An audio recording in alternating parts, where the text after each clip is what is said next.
কোরআনে কারিম এটা এমন একটা জিনিস, দুনিয়ার সব শিক্ষা এটা হলো 40 বছর হয়ে গেলে আপনি যত বড় ডিগ্রিধারী হন আপনার ডিগ্রি কোনো কাজে লাগবে না, পূজায় লাগে না। এরপরে যখন আপনি একেবারে 50 বছর হয়ে যাবেন তাতে যত বড় শিক্ষিত হন কোনো কাজে লাগবে না। কিন্তু কোরআন এমন একটা ইলম, একেবারে ছোট থেকে নিয়ে মৃত্যু পর্যন্ত, মৃত্যুর পরেও, এমনকি হাসরে, মিজানে, পুলসিরতে, জান্নাতও আল্লাহ তাআলা উদ্বোধন করবেন এই কোরআন দিয়া। এটা এমন একটা ইলম। এই জন্য কোরআন নিজে শিখবো, ছেলেদেরকে শিখাবো। কোরআন শিখলে, কোরআন পড়লে জাদাতুম ঈমান, ঈমান বাড়ে, অন্তর থেকে নফসানিয়াত দূর হয়, গুনার প্রবণতা দূর হয়, অন্তর পরিষ্কার হয়। আউযু বিল্লাহি মিনাশ শাইতানির রাজিম। ওয়া ইযা তুলিয়াত আলাইহিম আয়াতুহু জাদাতুম ঈমানা। সাদাকাল্লাহুল আযীম। ওয়া ক্বালা রাসূলুল্লাহি সাল্লাল্লাহু আলাইহি ওয়াসাল্লাম মান ক্বারাআল কুরআনা ওয়া আমিলা বিমা ফীহি উলবিসা ওয়ালিদাহু তাজান ইয়াওমাল কিয়ামাহ আও কামা ক্বালা আলাইহিস সালাতু ওয়াস সালাম। দুরূদ শরীফ পড়ে আল্লাহুম্মা সাল্লি আলা মুহাম্মাদ ওয়া আলা আলি মুহাম্মাদ কামা সাল্লাইতা আলা ইব্রাহিম ওয়া আলা আলি ইব্রাহিম ইন্নাকা হামিদুম মাজিদ।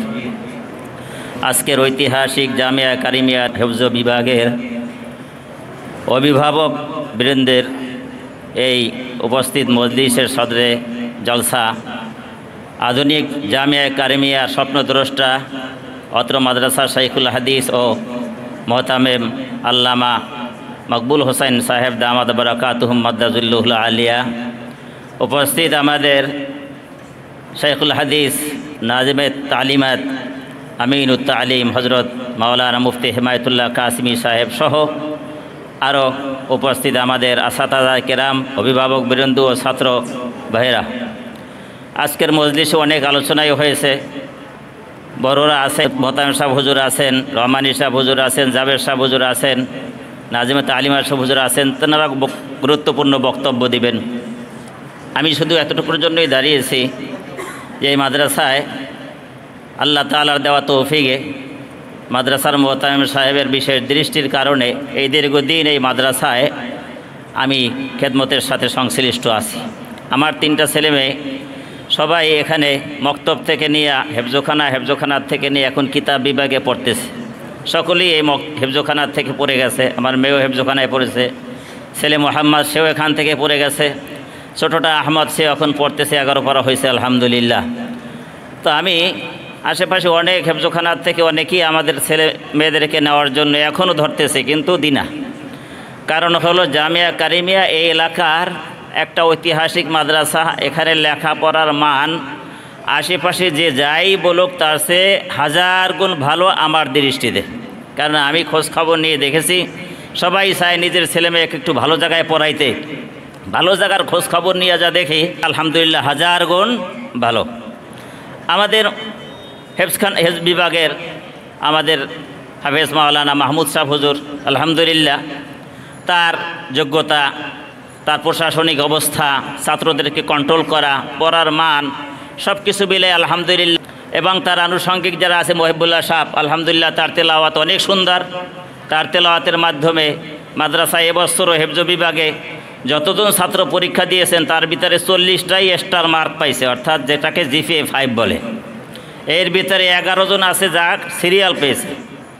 তো 54 জনে পরীক্ষা দিয়েছেন, তার মধ্যে 40 জন যদি স্টার মার্ক পায় তাহলে বোঝা যায় যে লেখাপড়ার মান কেমন আছে। প্রথম বিভাগ পেয়েছে 11 জন, আর 3 জন পেয়েছে জাইয়েদ যেটাকে বলা হয় সেকেন্ড ডিভিশন। তো আলহামদুলিল্লাহ পড়ার মান খুবই ভালো। তারপরও আমার মাদ্রাসা এটা যেমন প্রিন্সিপাল সাহেব হুজুর খেয়াল করবেন, ওস্তাদরা খেয়াল করবেন, আমাদের অভিভাবকদেরও কিছু দায়িত্ব আছে। আমাদের উচিত মাদ্রাসার লেখাপড়ার সহযোগিতার জন্য মাদ্রাসার অর্থনৈতিক মেধা তালিকায় হুজুর বলতেছেন 1, 2, 3 সহ সবই এখানে আছে। তো যাই হোক, মোহতামিম সাহেব অক্লান্ত পরিশ্রম করতেছেন। আমি এইসব হুজুরের চুল দেখছি সব কালা, এখন একটাও কালা নাই। অনেক পরিশ্রম করছেন। আমার জানা মতে ঢাকা শহরে ভালো ভালো মাদ্রাসা, আমি তো মালিবাগের ফারেক, ওখানেও লিফট নাই। আমাদের আলহামদুলিল্লাহ এখন লিফট হয়েছে, আমরা লিফটে উঠতে পারি। তো এটা আলহামদুলিল্লাহ হুজুর অনেক কষ্ট করতেছেন। আমরা যদি সকলে স্বতঃস্ফূর্তভাবে মাদ্রাসার অর্থনৈতিক বিষয়ের জন্য একটু চেষ্টা করি, এই ভবনে জায়গা ধরে না, দেখেন এই জায়গার ভিতরে ছাত্ররা খুব গরমে কষ্ট করে লেখাপড়া করে। আর একটা ভবনের কাজ শুরু হবে, হুজুর বলবেন আমরা আগের থেকেই খেয়াল করব যে ওই মাদ্রাসার জন্য, ভবনের কাজের জন্য আমি এবং আমার বন্ধু বান্ধবদেরকে বলে মাদ্রাসার কিছু সহযোগিতা আমি করতে পারি, তাহলে যেই লোকটা টাকা দেবে সে সদকায়ে জারিয়া হিসাবে যে সব পাবে, কিয়ামত পর্যন্ত ওই সমপরিমাণ সব ইনশাআল্লাহ আমার আমলনামায় লেখা হবে। এই চেষ্টাটা আমরা অবশ্যই করব। দ্বিতীয়, নিজের ছেলে মেয়ে লেখাপড়া করার জন্য হযরত আলী রাদিয়াল্লাহু তাআলা আনহু বলেছেন, মানে আল্লামানি হারফান, যে আমাকে একটা অক্ষর শিখিয়েছে, সে যদি চায় ইনশা বা আনি ওয়া ইনশা আতাকানি, চাইলে আমাকে বাজারে বিক্রি করে দিতে পারে, চাইলে আমাকে মুক্ত করে দিতে পারে। তো যে ওস্তাদ সারাদিন আমার ছেলের পিছনে মেহনত করতেছে, আমার ছেলে মেয়ে, আমি মাদ্রাসার শিক্ষক, আমার ঘরে বসে ছেলে মেয়েদের এক পৃষ্ঠা পড়াশোনার ধৈর্য আমার নাই, কিন্তু যে ওস্তাদ সার্বক্ষণিক 24 ঘন্টা তার পিছনে শ্রম দিতেছে, কষ্ট করতেছে, তো ওই ওস্তাদ যাতে করে খুশি থাকে, আমার ছেলেটার প্রতি ভালো তদারকি করতে পারে, সেই ওস্তাদের সাথে ভালো ব্যবহার করা। যে বৃক্ষ তোমার নাম কি, ফলে পরিচয়। আমার সন্তান তখনই ভালো হবে যখন আমি ওস্তাদের সাথে ভালো ব্যবহার করব, ওস্তাদের সাথে তাজিম সম্মানের ব্যবহার করব, ওস্তাদের সাথে ভালো সম্পর্ক রেখে তাকে হাদিয়া তোহফা ইত্যাদি দিয়ে তাকে খুশি রাখবো। হাদিস শরীফের ভিতরে আছে, নবীজি বলছেন, তোমরা পরস্পরে একে অপরকে হাদিয়া তোহফা দাও, পরস্পরে মোহাব্বত তৈরি হবে। তো ওস্তাদের কাছে যখন একটু আসবো, বাড়ির থেকে আসলে যদি ওস্তাদের সাথে একটু সম্মান তাজিমের সাথে কিছু হাদিয়া উপঢৌকন দিই, এটা চাওয়া না, ওস্তাদের চাওয়া না, এটা আমার বলা, আমি অভিভাবক হিসাবে আমার নিজের থেকে আমি বলতেছি। ওস্তাদের যদি একটু বিপদ আপদে খোঁজ খবর নিই, তিনি অসুস্থ, হুজুর কেমন আছেন, কি খবর, তো এটা ওস্তাদের মন ঠান্ডা হয়, এতে তার ছেলের প্রতি তার একটা নজর আলাদা থাকে। আর বুজুর্গদের একটা কথা আছে যে এলেম এটা কিতাব দিয়ে আসে না, ওস্তাদের নজর দ্বারা আসে। বাস্তব নবীজি সাল্লাল্লাহু আলাইহি ওয়াসাল্লামকে যখন জিবরিল আলাইহিস সালাতু ওয়াস সালাম এসে বলছেন যে ইকরা, নবীজি বলছেন মা না বিকারিয়া, আমি তো পড়তে পারি না, বুকে ধরে এক চাপ দিয়েছে। এগুলো সব ঘটনা সব আপনারা ভালো করেই জানেন। একটা দুইটা তিনটা, এটা ছিল হলো তাই ওস্তাদের রুহানিয়াত। ওটার থেকে এলেম সিনা দর্শিনা, যে ওস্তাদের সাথে তার অভিভাবক তার ছাত্রের সাথে অন্তরের সম্পর্ক থাকবে, ওই ছাত্র সাকসেস হবেই, তাতে কোনো সন্দেহ নাই। তো যাই হোক, ওস্তাদদের সাথে মাদ্রাসার মুরব্বীদের সাথে আমরা ভালো ব্যবহার করব। দ্বিতীয়ত হলো কোরআনে কারিম, এটা এমন একটা জিনিস, দুনিয়ার সব শিক্ষা, এটা হলো 40 বছর হয়ে গেলে আপনি যত বড় ডিগ্রিধারী হন, আপনার ডিগ্রি কোনো কাজে লাগবে না, পূজায় লাগে না। এরপরে যখন আপনি একেবারে 50 বছর হয়ে যাবেন, তাতে যত বড় শিক্ষিত হন কোনো কাজে লাগবে না। কিন্তু কোরআন এমন একটা এলেম, একেবারে ছোট থেকে নিয়ে মৃত্যু পর্যন্ত, মৃত্যুর পরেও, এমনকি হাসরে, মিজানে, পরসিরতে, জান্নাতও আল্লাহ তাআলা উদ্বোধন করবেন এই কোরআন দিয়া। এটা এমন একটা এলেম। এই জন্য কোরআন নিজে শিখবো, ছেলেদেরকে শিখাবো। কোরআন শিখলে, কোরআন পড়লে জাদাতুম ঈমানা, ঈমান বাড়ে, অন্তর থেকে নফসানিয়াত দূর হয়, গুনার প্রবণতা দূর হয়, অন্তর পরিষ্কার হয়। হাদিস শরীফে আছে, নবীজি বলেছেন ইন্নাল কুলুবা তাসদাউ কামা ইয়াসদাউল হাদিদু ইযা আসাবাহুল মা, অন্তর জং ধরে যায়, মরিচা ধরে যায়, যেমন লোহায় পানি লাগলে লোহা মরিচা ধরে যায়। সাহাবায়ে কেরাম বলছেন ইয়া রাসূলুল্লাহ, অন্তর পরিষ্কার করার যন্ত্র কি? লোহা তো পরিষ্কার করার জন্য রেত আছে, ভাট্টি আছে, পোড়াইলে লোহা পরিষ্কার হয়, অন্তর কেমনে পরিষ্কার হবে? নবীজি বলছেন বেশি বেশি কোরআন তেলাওয়াত করো, অন্তর পরিষ্কার হবে। বেশি বেশি আল্লাহর জিকির করো, অন্তর পরিষ্কার হবে। আমাদের ঢাকা শহরে আমার জানা মতে কোনো মাদ্রাসায় জিকিরের প্রশিক্ষণ হয় এটা আমার জানা নেই, কিন্তু এই মাদ্রাসায় আলহামদুলিল্লাহ সকাল বিকাল জিকিরের কি আছে, ব্যবস্থা আছে। তৃতীয় আছে, নবীজি বলছেন বেশি বেশি মৃত্যুর কথা স্মরণ করো। তো কোরআন পড়লে অন্তর পরিষ্কার হয়। নিজে পড়বো, নিজের ছেলে মেয়েদেরকে পড়াবো, নিজের ছেলে মেয়েকে কোরআন শিখাইলে, হাদিস শরীফে আছে, নবীজি বলছেন যে ব্যক্তি কোরআন শিখবে, আমল করবে, তার পিতা মাতাকে হাসরের ময়দানে এমন দুটো মুকুট পরানো হবে, পৃথিবীর সূর্য যদি কারো ঘরের ভিতরে এনে দেওয়া হইতো, ওই ঘরটা যত আলোকিত হতো, পিতা মাতা মুকুটটা হাসরের ময়দানে তার চেয়েও বেশি আলোকিত হবে। নবীজি বলেন এবার বলো, সূর্যটা যদি ওই যেই পিতামাতাকে এই সম্মান দেওয়া হবে, তো যেই কোরআন শিখবে তার সম্মানটা কেমন হবে? তো যাই হোক, আমি যে জিনিসটা বলতে চাচ্ছি, প্রত্যেকটা ছেলে কি নিজের, হুজুর বলছেন আমাদের বড় হুজুর, যে একটাকে আমরা বাক্যরে স্কুলে দিই, একটাকে কলেজে দিই। নো, ছেলে মেয়ে যা হবে, আমি তো আমার বিয়ার আগেই নিয়াত করছি, আল্লাহ আমাকে যত সন্তান দেবা সবগুলো যেন হাফেজে কোরআন হয়, আলেমে দ্বীন হয়, এবং আমি চেষ্টা করতেছি। হাফেজে কোরআন আলেমে দ্বীন হইলে, আজকাল আপনি এই জুমায় মসজিদে বলছি, পৃথিবীতে কোনো হাফেজ তার বাবারে বৃদ্ধাশ্রম পাঠাইছে এর কোনো ইতিহাস নাই। একেবারে সামান্য একজন কারি সাহেব যে টিউশনি করে খায়, সে তার বাবাকে বৃদ্ধাশ্রমে পাঠাইছে, এর কোনো ইতিহাস নাই। আর কোনো ইমাম সাহেব, কোনো মুয়াজ্জিন সাহেব, কোনো খাদেম সাহেব বাবাকে বৃদ্ধাশ্রমে পাঠায় নাই। বাংলাদেশের সবচেয়ে বড় ধর্মমন্ত্রী আবুল মাল আব্দুল মুহিত মারা যাওয়ার আগে তার ছেলে বৃদ্ধাশ্রমে তাকে পাঠাইছে, এর ইতিহাসে বাংলাদেশে আছে। এই জন্য আমরা আমাদের ছেলেমেয়েকে কোরআন শিখাবো, দিন শিখাবো। কোরআনের ভিতরে পিতামাতার সম্মানের কথা আছে, হাদিসের ভিতরে পিতামাতার সম্মানের কথা আছে, তাদের খেদমতের কথা আছে, পিতামাতার সেবা করলে কি ফায়দা তা আছে। আমার কলেজ ইউনিভার্সিটির বিরুদ্ধে ও তো নাই, বরং কলেজ ইউনিভার্সিটিতে পিতামাতার অবাধ্যতা কেমনে করা হয় সেটা শেখানোর কথা আছে, আমি নিজে দেখেছি। তো যাই হোক, আমার আকুল আবেদন সমস্ত অভিভাবকদের প্রতি, মাদ্রাসার কর্তৃপক্ষ বড়দের সাথে ভালো ব্যবহার করব, হেফজখানার শিক্ষক যাদের কাছে আমাদের ছেলেমেয়েরা পড়ে তাদের সাথে ভালো ব্যবহার করব, তাদের খোঁজখবর নেব, সাধ্য মতন তাদেরকে হাদিয়া উপঢৌকন দেব। নিজের ছেলের কোনো সমস্যা হলে ওস্তাদকে জানাবো, তাহলে ওস্তাদ পদক্ষেপ নিতে পারবেন। ওস্তাদ যদি শাসনের কারণে তাকে শিক্ষা দেওয়ার জন্য একটু বেতরাঘাত করে বা পিটায় বা ই করে, দৌড়াই আসে, মনে হয় যেন ওস্তাদের সাথে ওনার সাথে জমি জমালে মারামারি লাগছে। এবার আপনাকে দেখে ছাড়বো, আপনি কি আমাকে চেনেন? ও বাবা, তুমি কোন পায়জামা, কি হবে, তুমি কি দিয়ে দেখবা? তুমি দেখলে কিছুই হবে না, তোমার ছেলেটা বরবাদ হয়ে যাবে, তুমিও বরবাদ হয়ে যাবে, ওই ওস্তাদের ছাতাও হবে না। কারণ ওস্তাদের সাথে আপনার সাথে কোনো শত্রুতা আছে নাকি যে আপনার ছেলেরে পিটাবে? পিটাইছে তো আপনার ছেলেটা যাতে মানুষ হয়, দুষ্টামি না করে, লেখাপড়া ভালো করে।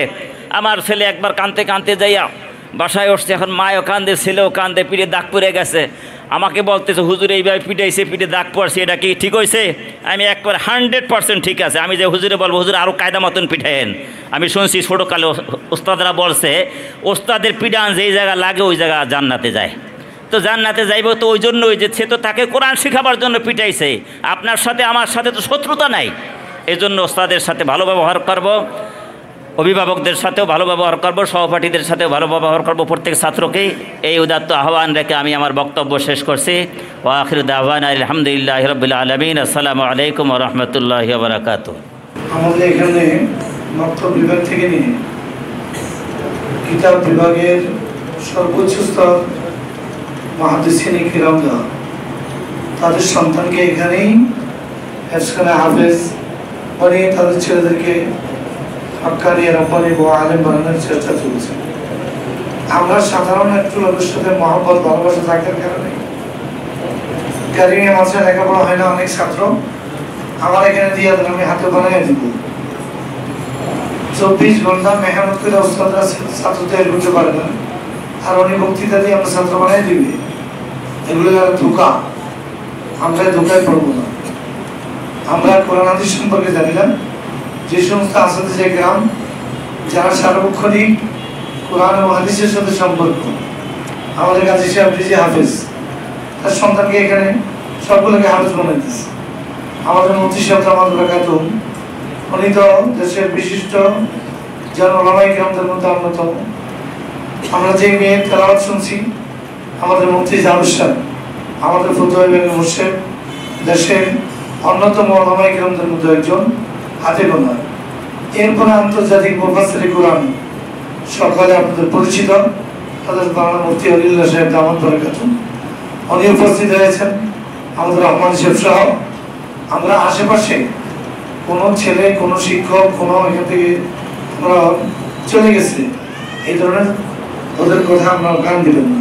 আপনারা আপনাদের সন্তানকে যথাসময় সব মাদ্রাসায় পৌঁছে দিবেন। আমাদের এখানে মারা টোটাল নিষেধ, শিক্ষকরা কোনো ছাত্রকে মারবে না।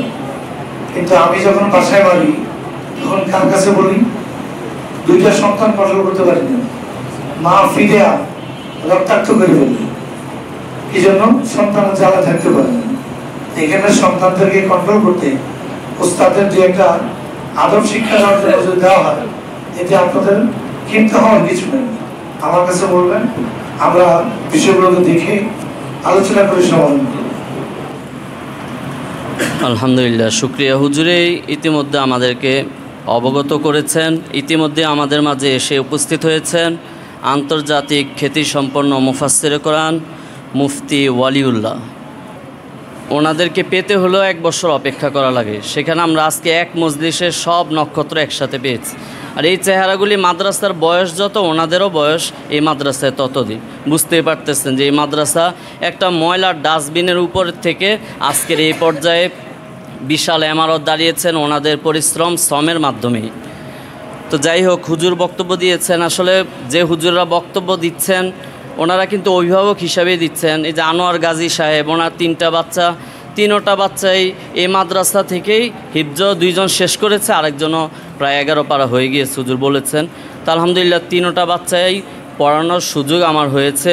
এই যে আমাদের এই হুজুরেরও 3টা বাচ্চা, 3টা বাচ্চাই এখান থেকে পড়েছে। যে মেয়েটার কথা বললাম, মাত্র 1.5 বছরও হয়নি, হিফজ প্রায় শেষের পথ, 28 পারা হয়ে গেছে, হয়তো আর 10 দিনের ভিতর শেষ হবে। হুজুরেরও মেয়ে প্রায় 1 বছর 4 মাসের ভিতরেই 26 পারা পড়ে ফেলছিল। পরবর্তীতে বয়স বেশি হয়ে যাওয়ার কারণে মাদ্রাসা চেঞ্জ করেছে। ছেলেও প্রায় 2 বছরে হিফজ শেষ করেছে। তো আলহামদুলিল্লাহ অভিভাবকদের ভিতরে যে ওস্তাদরা বক্তব্য দিচ্ছেন, অভিভাবক হিসাবে বক্তব্য দিচ্ছেন।